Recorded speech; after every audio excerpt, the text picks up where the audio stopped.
Stuart, is it nice to be coming into the game and preparing, speaking to the press on the back of a victory, obviously as opposed to some of the recent defeats that we've suffered? Yeah, but we're not getting carried away with it. I don't think the level of performance was still anywhere near what we demand and what we need if we're going to be successful for the rest of the season. 2 outstanding goals, defended fine. Although Ross County had a little bit of possession, a couple of long distance shots, I thought we defended okay. But certainly, the possession of the ball first half wasn't good enough. We didn't really, look after it and create opportunities like we would have liked.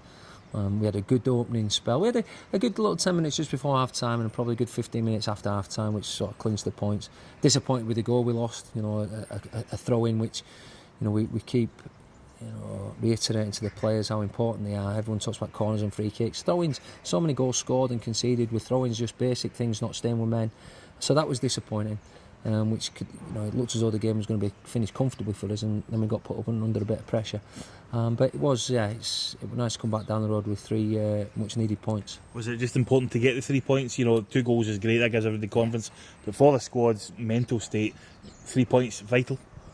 3 points is vital, but I mean, same as I said after the St Mirren game, 3 points were important in the first game of the season, but the level of performance wasn't good enough, and if we keep performing like we did last week at Ross County, unless we can do it for more sustained periods in the game, then we won't be getting 3 points. So yeah, delighted that we won the game with 2 bits of great finishing, but we're under no illusions that we've got to improve those performances. Is that exacerbated by the fact that Celtic Park you're going to on Sunday?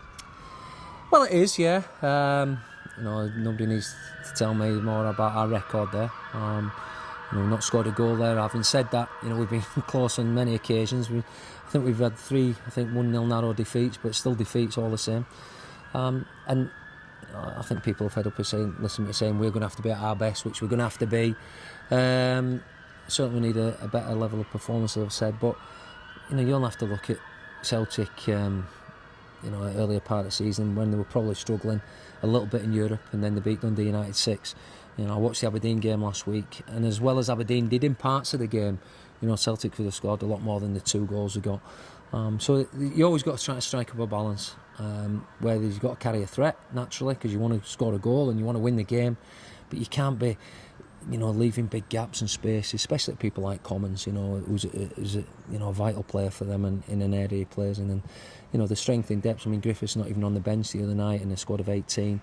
Stokes comes on for 10 minutes. They've left the boy Guidetti back here because he was, he wasn't signed in time. So they've got an embarrassment of riches. But it's down for us to go there and try to stamp our authority on a game and try to bring back a result. Not been negative, but is it people got to be careful not to get too carried away on the fact that Celtic lost it in Europe, they beat Inverness, they drew with Dundee, but you talked about some of the results there. They thrashed Dundee United, beat Aberdeen, comfortably beat St Johnstone away as well. They're still a team to be reckoned with. Yeah, I think if everyone saw the side, no disrespect to the lads that played up at Inverness, but there were 10 changes from the side that they played originally, so I don't think the Inverness result was a massive shock in the fact that Inverness were going well and Celtic, as I say, made 10 changes. But yeah, and they've had a couple of. But I think if you listen to the manager, he's more happy with them now. He thinks the fitter, the playing is more his style. He's certainly got a vision of how he wants them to play. And they've got good players, They won't be at Celtic if they weren't good players. But that doesn't make it say that we've managed to do it here 3 times. We've pushed them close on a couple of occasions there. So they've got to be one game. Hopefully it'll be soon where we can go and get a little bit of luck and defend really well and take his opportunities when they come along, because everything like that needs to go into a pot when you're going up against a side like Celtic. You mentioned some of the players coming back earlier on in one of the answers. We're almost at full fitness. Give us a little bit of a breakdown as to the treatment table, if you like. Yeah, well, it's sod's law sometimes. I think I was really pleased. I think this week has been really good on a couple of fronts. The fact that we've had people back training and getting a good level of fitness, the training's been good.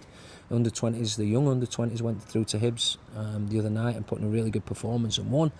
And then we come back and we have 3 20-minute training sessions on Thursday, and the intensity and the tempo, because shirts are up there for grabs. Yep. And unfortunately we get a couple of knocks in that, but nothing too long term, but maybe enough to keep 1 or 2 players out for Sunday's game, which is the slightly negative side of it, obviously. But I've been pleased where people are going about their training.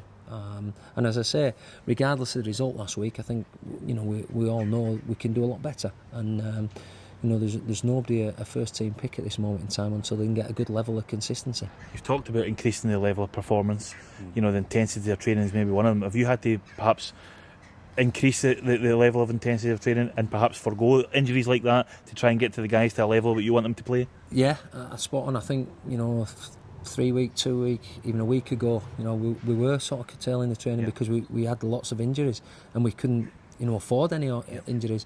I think this week lads have just gone out and had a bit of freedom. Obviously we're not going to kick people off the park or anything, but we want a tempo, we want levels of fitness to get better, and you can't do that by just going through the motions. And as much as we've had to taper it previously, the lads like playing games. You can do as many little possession drills and passing drills and crossing and finish and non-contact things, but at the end of the day, we need a little bit of closing down and tackles and crosses and everything that you do on a Saturday. So you've got to try to replicate that at certain stages. But unfortunately, like I say, nothing too sinister. But there's one or two will have fitness tests tomorrow. And, we've got a big week coming up. But certainly, if they're fit, they'll be involved. And taking it into consideration for Sunday, even though we've got big games after that. It must be nice though that a lot of your problems in selection have actually been who's going to fill in there, how can he play there, but I actually now, because I've got guys, even despite the fact that one or two have picked up knocks, there's now a bit of competition for places. There's one or two players who say I want to be in that position.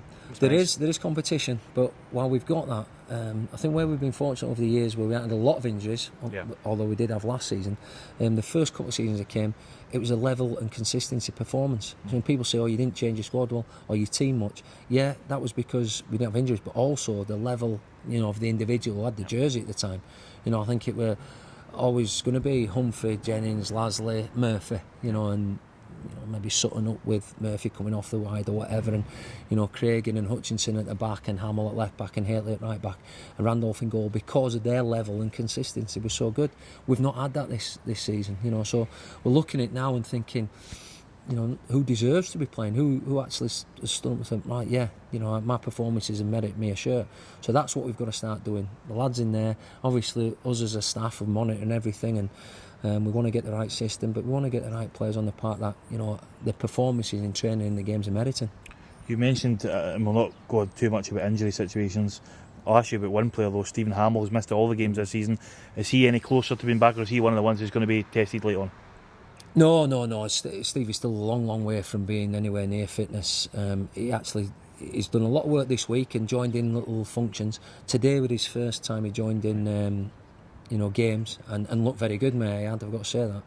But in terms of fitness and doing all the functions that he needs to do in the position he plays, Stevie won't be considered for a wee while. He's been out, I think, 6, 7, 8 weeks even. So great to have him back in training ground because he adds that bit of quality.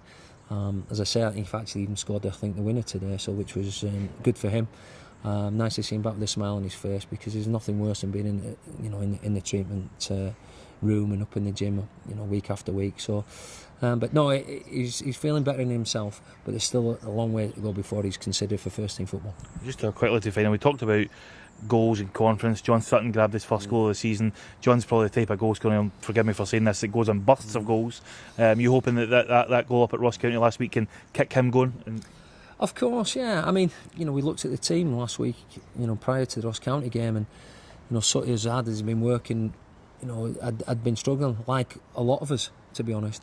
But then we look at his record against Ross County last season. Not only did he score 2 up there, he scored 3 here in the 2 home games. So he actually scored 5 against them. So sometimes you have a little team that you can get back on track with, and he's done that. But he's never shirked his responsibility, so he never will do. He works hard for the team. He's a good finisher, left foot, right foot with his head. So we haven't been creating a lot for him. We didn't really create anything for him last week. He's done it himself. He's took it down and put in a fantastic shot. So he'll do him no harm naturally. Vigers, as we've talked about before, should be getting more goals with the left foot he's got. It'd be nice that a win can give everyone a lift, no matter how difficult the task in hand. We know going there it'll be tough, but we've got to go on and believe that we can get something. Thanks, Stuart. Cheers, thank you.